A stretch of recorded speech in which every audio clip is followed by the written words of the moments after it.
Good morning, everybody. I'm Mike Robertson, the pastor of the sanctuary Thank you for being here this morning, for joining us and giving us a little bit of your time this Sunday morning. It's great to have you here. We continue to plug along in this bizarre situation we're finding ourselves in, but I think great things are happening. I'm excited about our church, the future of our church.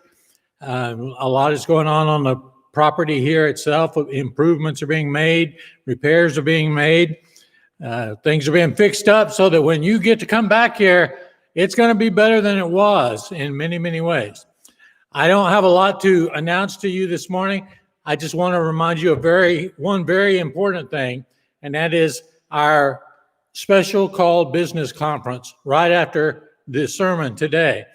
You received an email with the link for this on YouTube, but there was also a link for the Zoom meeting, which will happen right after this, where we will, the council will present the budget for the church new year, 2020, 2021, and you will have an opportunity to see it, hear about it from our treasurer, and ask questions if you like.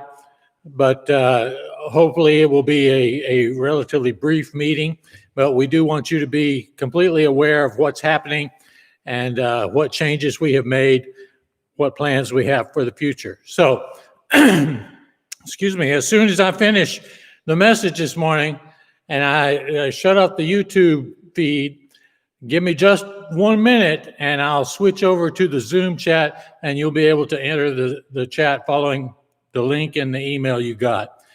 When you get into that chat room, everybody will be muted just to keep 20, 30, 40 people from talking at one time. So you'll be muted, and I'll be able to see you. I'll moderate the meeting so that if you have a question, if you can just raise your hand, I will see you and I will unmute you, and you'll be able to ask your question.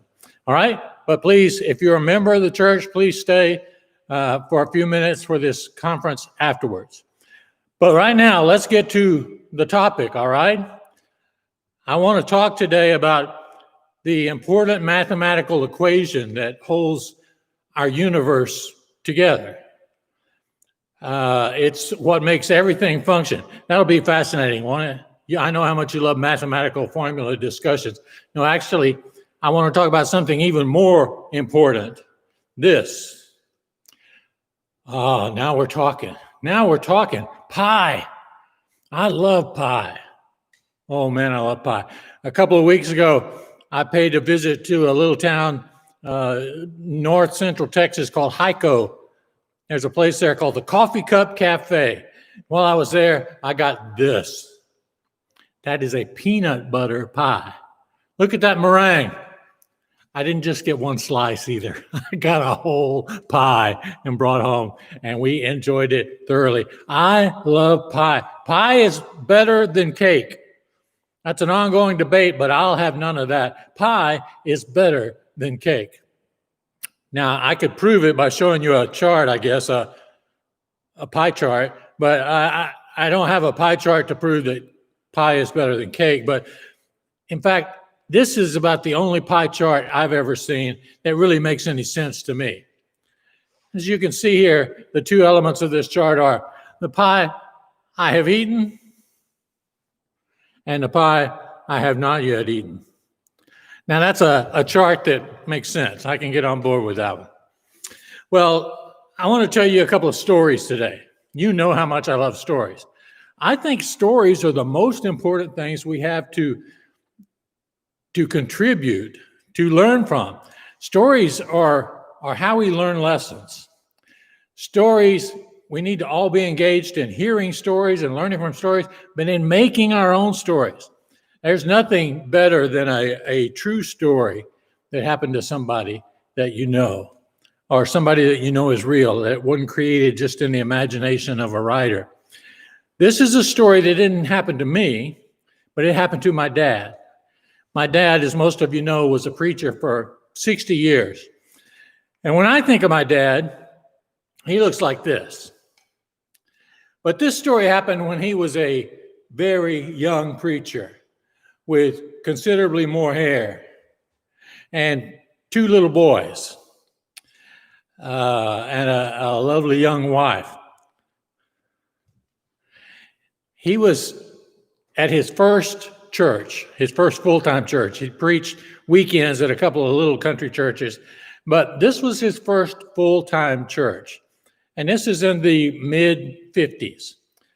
My family moved to a place in South Texas, deep South Texas, called Fowlerton. Now, Fowlerton, there it is way down there. I drew a circle 30 miles around Fowlerton. And as you can see, inside that circle, there is nothing. Nothing. That is the middle of nowhere. I was born right there, in the closest town that had a hospital, because I wanted to be close to my mother, in Cotulla. But we lived in Fowlerton. My mother hated it. It was deep in the brush country. There was no such thing as culture or entertainment or really shopping or much pastimes. It was desolate, flat, mesquite brush. It was at a time also in our history when there were still cowboys. I mean, real cowboys who rode horses, not who drove pickups around the ranch, who rode their horses and went out to find their cattle, which had to be longhorn cattle because they were the only thing that could survive in that brush country, that mesquite brush. But when my dad became the pastor there, he learned pretty quickly of a man. He didn't come to the church, but he heard of a man named Jim Walker. Jim Walker is who I want to tell you about today, and my dad's encounters with Jim Walker. He said Jim Walker was the most miserly man he had ever met. He was so cheap, he didn't want to spend money on anything. He wouldn't buy clothes for himself. But when the cowboys would come in off the range after being out for weeks or even months herding cattle, they would come in and they had been out for weeks or months and they had not bathed or changed their clothes. You can imagine what those clothes were like. But they got paid when they got back to town, and they would go to the general store, which was run by Jim Walker's brother, Tom. They would go to his general store and buy just a whole new outfit of clothes and go out behind the store and take off their old ones and leave them there in a pile. And when they did that, Jim Walker would go and pick up all those old clothes and take them home and boil them in a wash pot because they were so filthy. But then he would just wear them. Well, what if they didn't fit? What if the pants were too big? Well, he would go to the ice house. Again, this is before my time. An ice house where you would actually go to buy a big chunk of ice.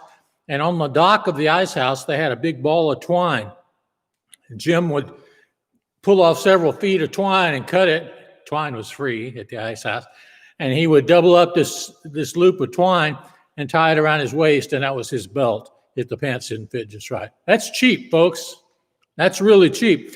Even though his brother owned the general store, Jim would go in there and pick up a can of beans, and it would say 7 cents, and he would say, "I'll give you a nickel for it." And his own brother said, "Get out of here." He banned him from the store because he would argue about everything. He didn't want to spend money on anything. But Jim Walker was not a church-going man. He didn't want to go to church because he believed that preachers were just out to get your money. But he did let his wife go to church. And his wife told my dad about her husband. She always called him Mr. Walker. He called her Mrs. Walker. That's a true sign of great intimacy, I guess. But they called each other Mr. and Mrs. And she would say, "Oh, Brother Keith, please pray for Mr. Walker. I'm concerned about him. He's lost. I'm worried about him." And so my dad would go and try to visit at their house. Well, they lived right on the edge of the brush country. Let me show you what the brush country in South Texas looks like. This is all mesquites and everything you see out there, even the short parts that look like grass, that ain't grass. That's things that will stick you. They will poke you. They will wound you. And it's low and there's no path through the brush. And this came right up to the back porch of the Walker's house. And Mr. Walker would see my dad's car coming down the dirt road, he would just step out the back door and disappear into this brush. So my dad could never catch him at home. But one day, Jim Walker was out riding his horses, herding cattle, and putting them in a pen, and his horse got too close to the fence post and painfully mashed his leg against the fence. He was all bruised and sprained, and he couldn't walk for 2 weeks. During his 2 weeks, Mrs. Walker told my dad, Mr. Walker's laid up. He can't get out of the house. This would be a good time for you to come visit. So my dad decided to go visit Jim Walker.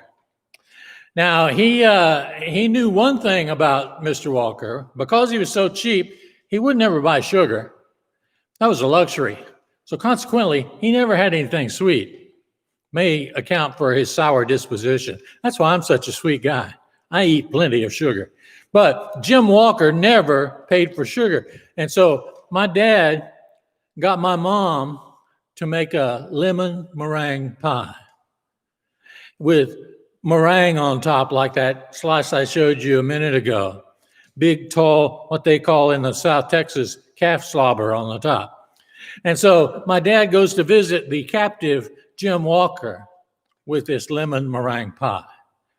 And Mrs. Walker made coffee, and they sat at the kitchen table and had a piece of pie, and they just talked. What did they talk about? Well, they talked about cattle. They talked about ranching. They talked about South Texas. My dad would ask questions about what the cowboy life was like because he didn't have any idea. He'd never done anything like that before. You know what they didn't talk about? They didn't talk about church. They didn't talk about Jesus or salvation. My dad spent some time just getting to know Jim Walker and bringing him a gift that he knew he would really enjoy. Well, a few weeks after that, the church in Fowlerton was having a revival. And at the time, revival meetings could go on for 2 weeks. This was a 2-week revival. And at the beginning of it, Mrs. Walker came and said, Brother Keith, Mr. Walker wants you to come and see him. He's really worried about something. So my dad had made contact now with Jim Walker, and so he went out to see him and said, what's the matter, Jim? And Jim said, Preacher, I'm afraid. He said, what are you afraid of? He said, I'm afraid of dying.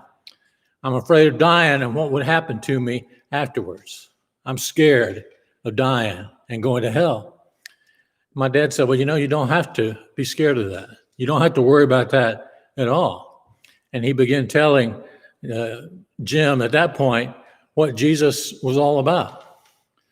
Well, the next night at the church, they were having their revival meeting, and the back door opened and Jim Walker came down the aisle and sat down. And every person in the church dropped their jaw because nobody could believe he would have ever come into that door. And when the invitation was given at the end, Jim Walker came down the aisle and met my dad and made a public profession of his faith in Jesus and became a Christian. People couldn't believe it. They were saying to themselves, if God can save Jim Walker, he can save anybody.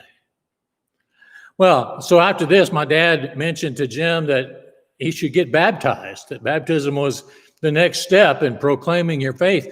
And they usually baptize people in the river because there wasn't a baptistry in the little church building. But again, Jim Walker called for my dad to come visit, and he said, Brother Keith, I'm scared of getting baptized. My dad said, why? Water's not even deep. You can stand up in it. And he said, I can't get my head under water. And he began to tell my dad the story of one time when they were going out to try to herd the longhorns in from the brush, and a storm came up. Now, these longhorns would get out in the brush, and you couldn't hardly see them or find them because the brush was so thick.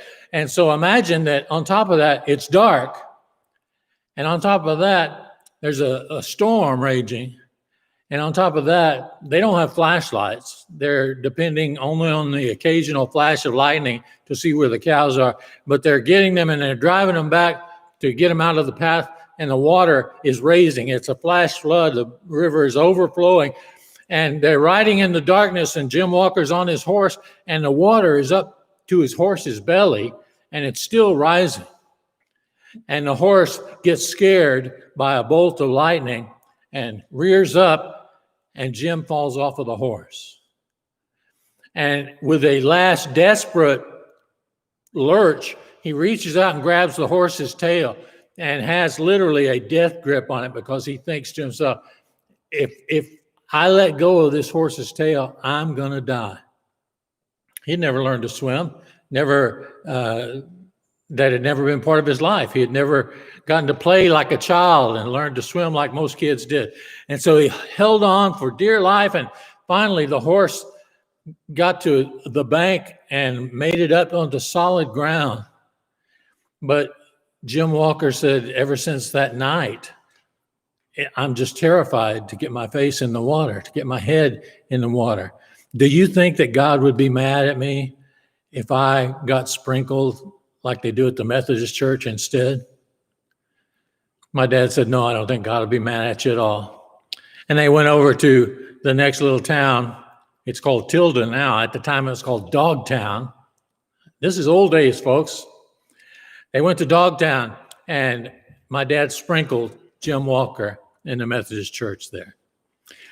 Jim Walker made a complete turnaround from the guy who would never go to church, who never wanted the preacher to come visit. He became a regular. He and his wife were there every time the doors were open. They were faithful. They were supportive. They were dependable. His life completely changed. Well, as my dad got to know Jim more and more, he heard more stories of his life, and he learned more about what made Jim Walker the kind of person he was. He said he had no sense of fun. He didn't know how to just laugh and have a good time. And Jim Walker told him he had never learned to play as a kid. He said there weren't other kids around. He said, in my house, when you were 3 years old, they put you on a horse and gave you something to do. And so he never learned to play with other children.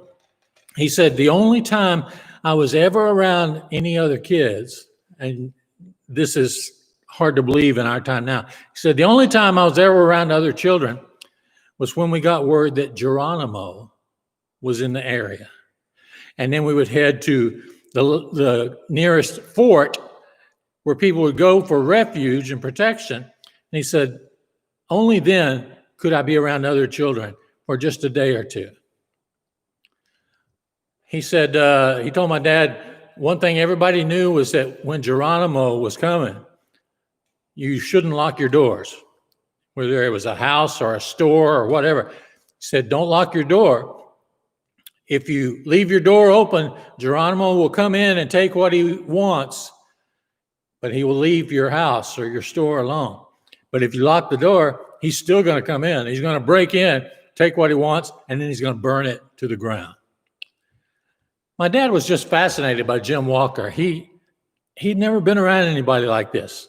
My dad grew up in a small town in South Texas, but he was never a cowboy, probably never been on a horse at that point. He had gone to college. He had been in the army. He had gone to France and to England during World War II. He had been places, but he had never heard anybody talk about their life the way Jim Walker did. It was so fascinating to my dad. And then one day, Jim Walker asked if my dad would do him a favor. My dad said, sure, what is it?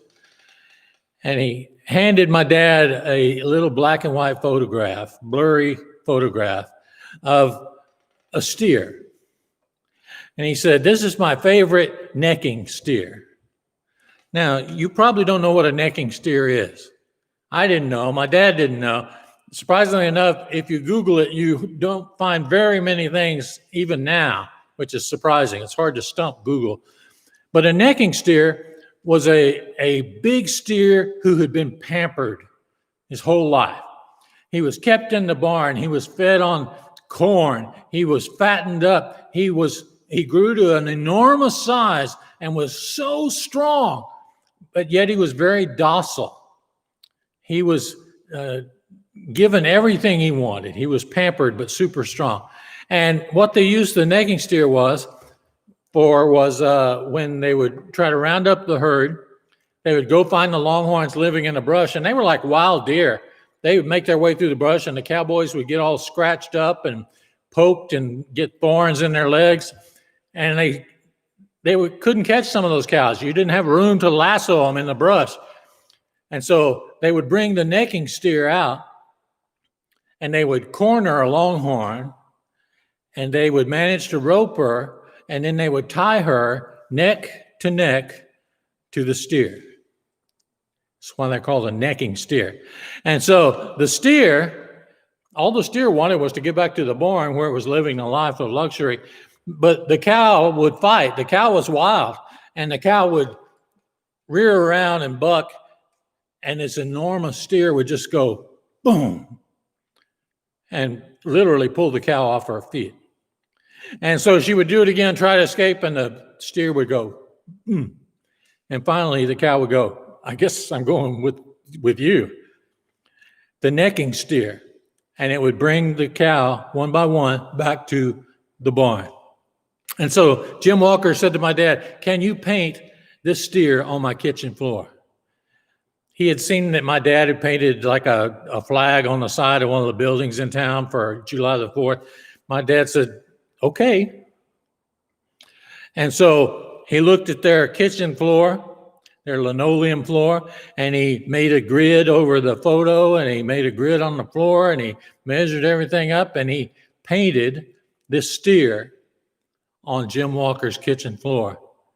And when he was done, Jim Walker just beamed. He couldn't have been more proud of a $20,000 Persian rug. And he would show it to anybody that came in the house, and every few months when it began to get a little worn, because it was the kitchen floor, he would ask my dad, could you come out and give me a little touch up? And my dad would do it. Now, we're 22 minutes into the service, and I'm sure you're saying, hey, when does Jesus show up? What does this have to do with anything important? Well, let me tell you.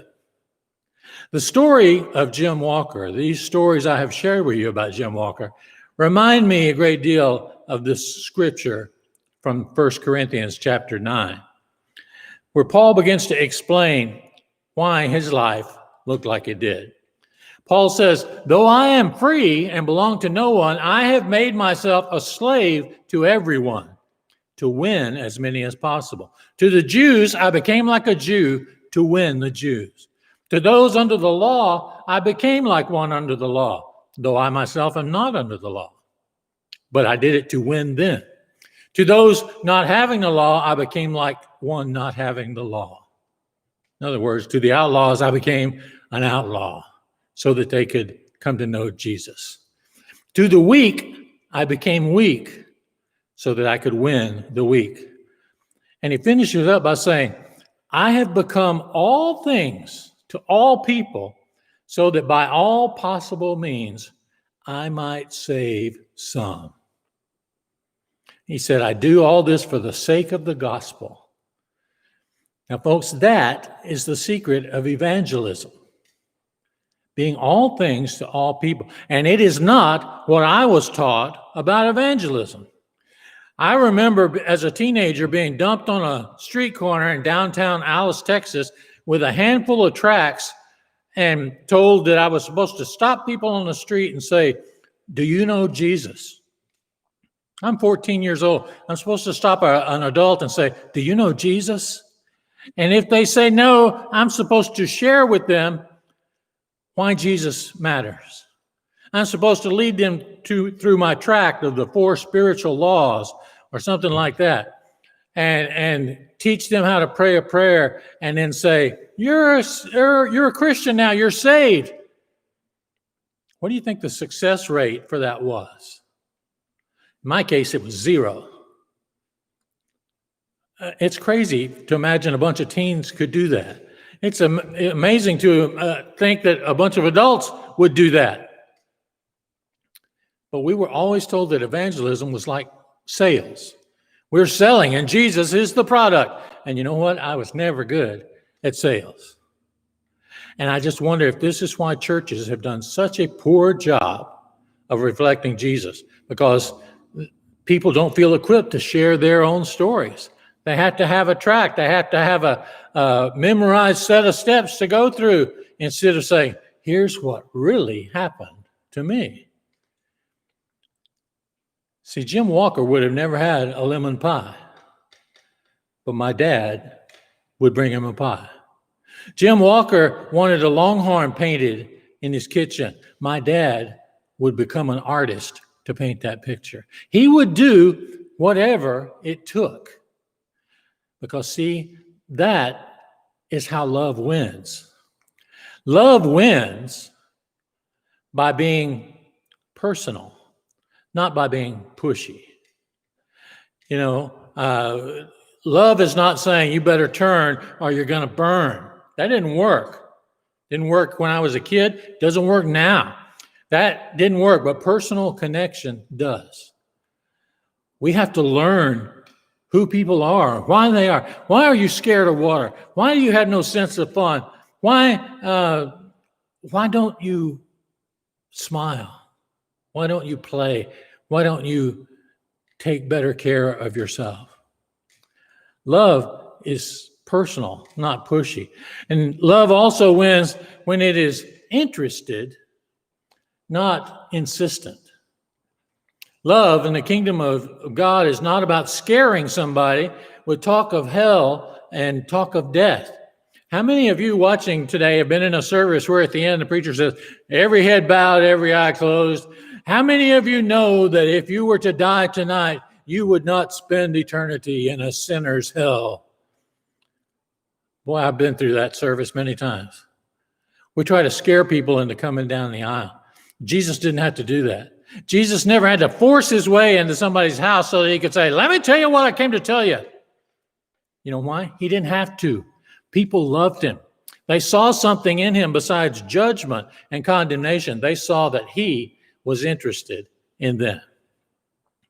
Love wins by being encouraging, not excruciating.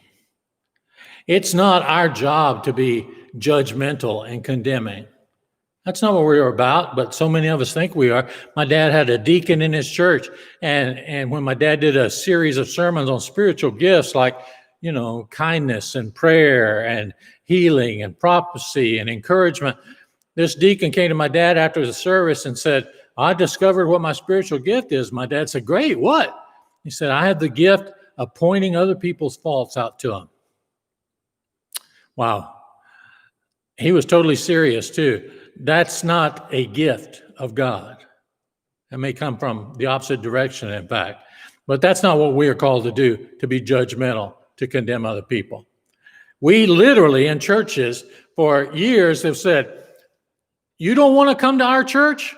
Well, then literally, to hell with you. That's what we've said. And then we wonder why we don't grow. That's not how love wins. Love wins by encouraging people. What we've done in the past does not work. But if we will do these things, we will look at people not as numbers or conquest, but look at them as individuals. Love can win when we are personal. Love can win when we are interested. Love can win when we become encouraging and not condemning. That's the moral of Paul's story and the story of Jim Walker. If we practice these things, we'll find that evangelism is not really that hard. Sharing Jesus is not really that hard. Changing people's lives is not really that hard. In fact, it's easy. It's easy as, well, you know. Go in peace, my friends. Join us for our conference in just a moment. Otherwise, God bless you. Have a great week. And remember, love wins.